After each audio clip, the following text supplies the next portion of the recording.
Hey everyone, this is DayTraderRockStar, and I have a great video for you today.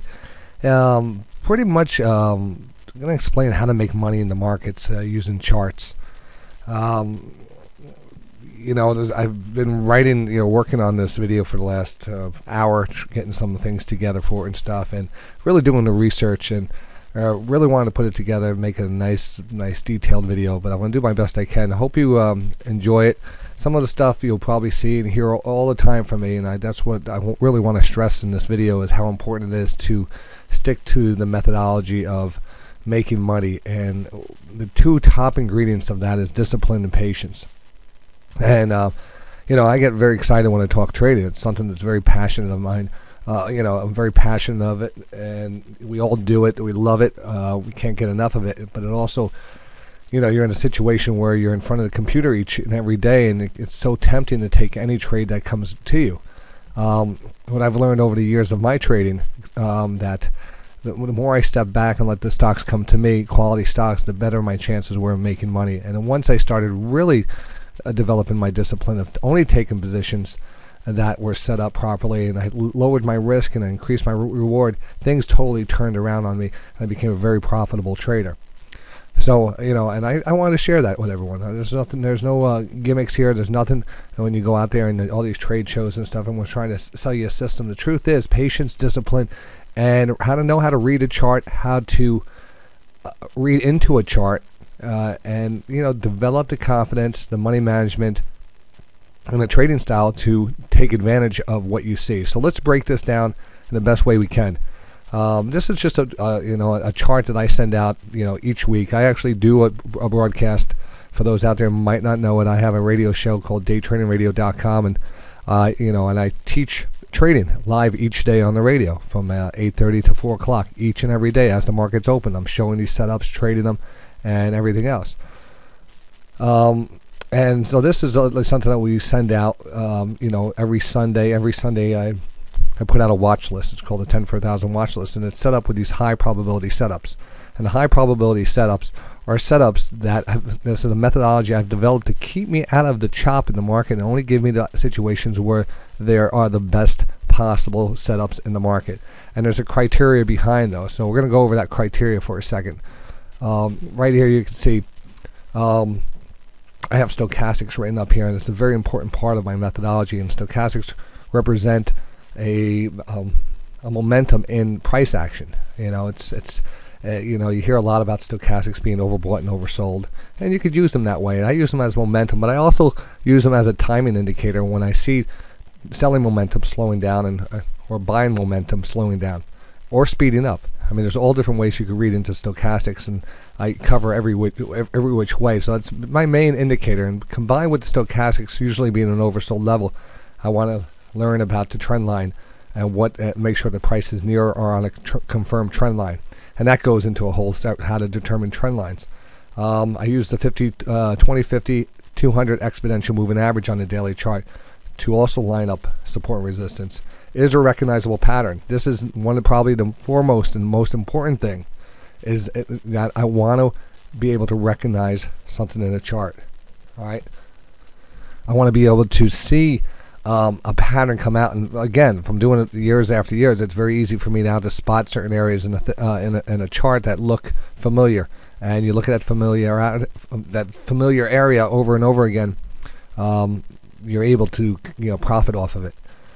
Support and resistance and reversal candlesticks, I like to use those too. So we're going to go into those a little each today, and I want to start off going back to the chart that I was looking at, PBR.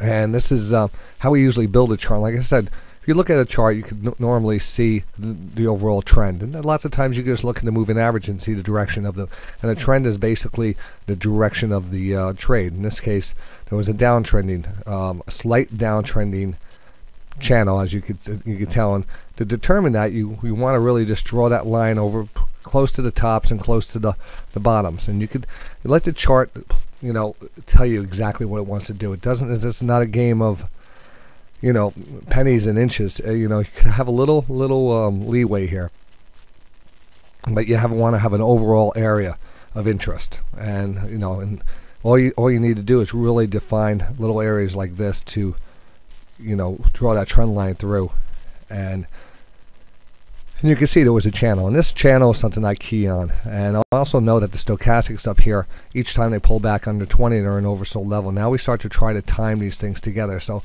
again, I look for that recognizable pattern, which is a channel. I look for the underlying trend line, a part of a pattern. To construct a channel, you need two trends or two lines. One line is going to be a trend line.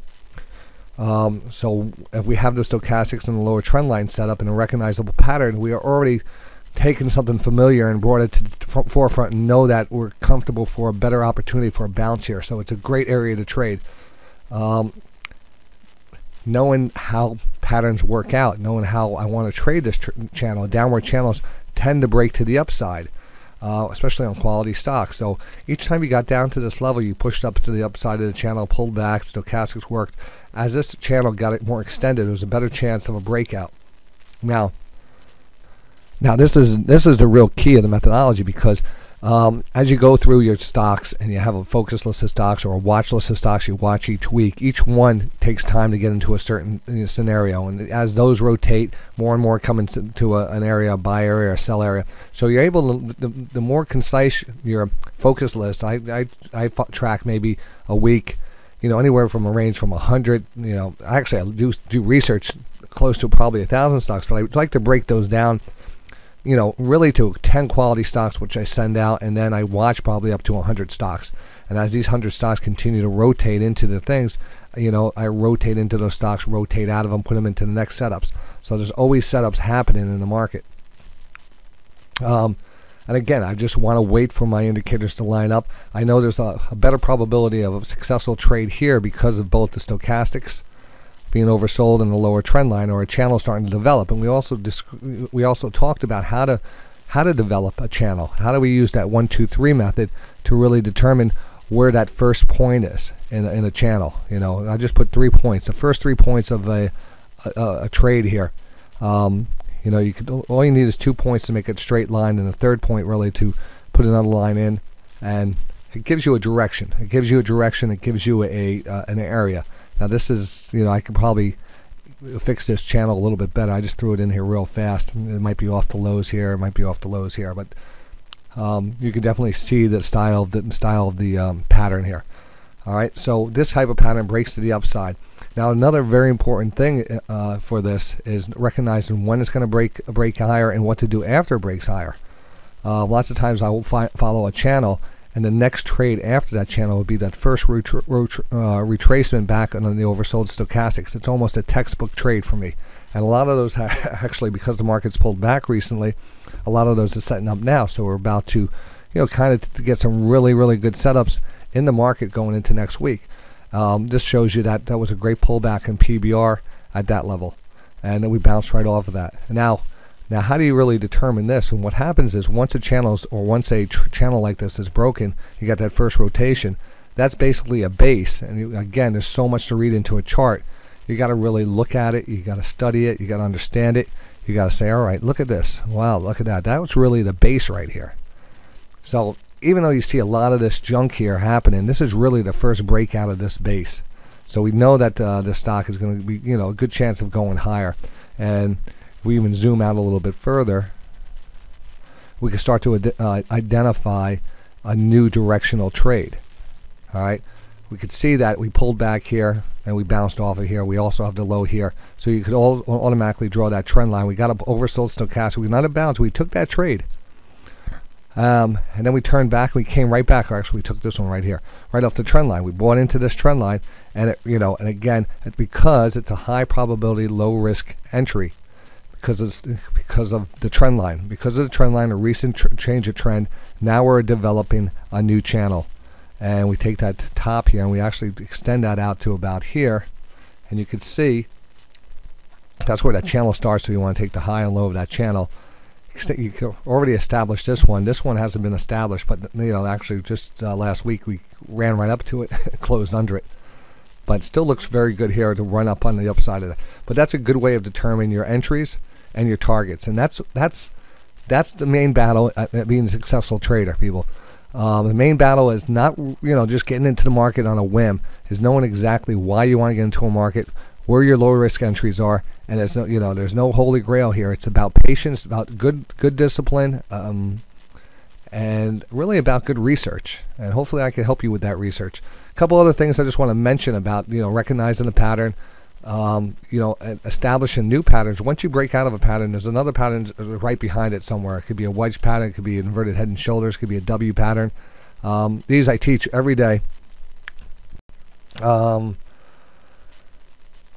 the holy grail of trading is something like you want to find all your setups. If I have 5 indicators that I'm relying on, I want the 5 indicator setup. I want, in this case, this is a setup I came up with. Again, we had the oversold stochastics. We had an upward trend line. We had retest of resistance line, which is a support and resistance line. We have all these. We have a couple moving averages right under the price level, and we have a wedge pattern, which is another great pattern to trade off of. So all this was a 5 indicator setup. It was one of the best setups in the market. This happened months ago, but I always like to, educate off of this, because I actually sent this as an alert out, and we took this trade. It was one of the best trades. So I always, keep notes on my trades, exactly why and when. But this is exactly what you wait for. And when you see it, you don't think, you don't question yourself. You don't question anything. You take the low risk entry, you take the high probability setup, and that's what we do as the market. We lower the risk in the market. We want to make money. We don't want to overguess. There's too much guessing on TV right now. There's too many analysts out there contradicting themselves, giving us wrong information. Turn off the tube. Turn off the boob tube. As they say, turn on day trading radio, and just hang out and learn how to trade for real. All right, one more thing. Let's take a look at this one. Stochastics. Again, another good indicator to use on a daily chart. This is actually on a daily chart, and you can see that candlesticks come into play. And if you can see a good reversal candlestick or anything leaving nice tails in the market at certain levels, especially when the stochastics are oversold, you look for those reversal candlesticks to come into play. That's always a good sign to trade. This happens, every, in a pullback or in a bouncy or in a very volatile market.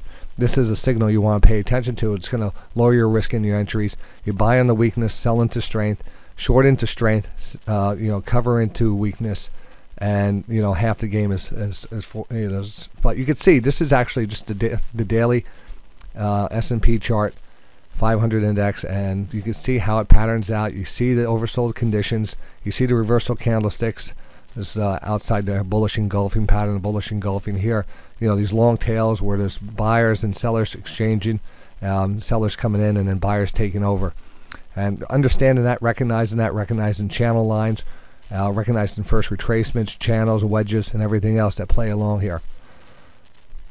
All right. So that was it. I'm going to put out a couple other videos today. I just want to get that educational video out. Hopefully helps you make some money in the market. Don't worry. It's not about it's really about patience and discipline and learning the proper techniques in trading. Hope you enjoyed that. DayTraderRockStar for DayTradingRadio.com.